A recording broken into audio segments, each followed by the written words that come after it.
குறி வைத்தால் தவற மாட்டேன், தவறுமானால் குறியே வைக்க மாட்டேன்.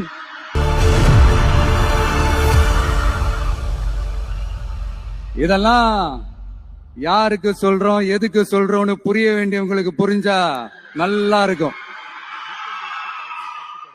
ஏன்டா இந்த விஜய தொட்டோம்?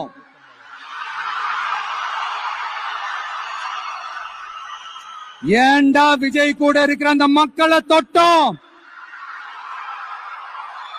நினைச்சு நினைச்சு நினைச்சு ஃபீல் பண்ண போறீங்க. திரும்பவும் நாங்க தான் ஜெயிப்போம்.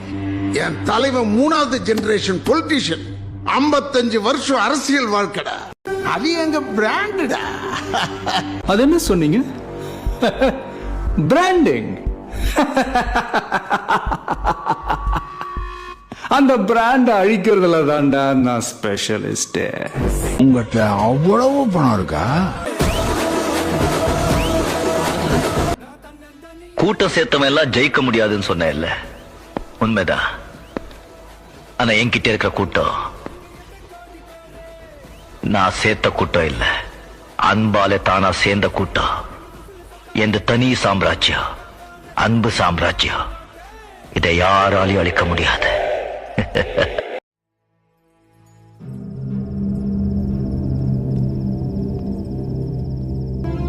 We are not sentimental idiots, sir. தமிழ்நாட்டு மக்கள் அவ்வளவு சீக்கிரமா யார் மேலேயும் அன்பு வச்சிட மாட்டாங்க. அப்படி வச்சுட்டா சாகர வரைக்கும் அந்த அன்பு மாறவே மாறாது. இந்த அன்பை தப்பா பயன்படுத்திட்ட தலைவருங்க இருக்காங்க. ஆனா தலைவனை ஏமாத்த ஒருத்த முடியல இல்ல சார்.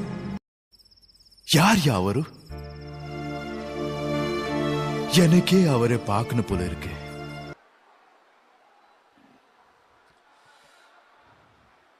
என் நெஞ்சில் குடியிருக்கும்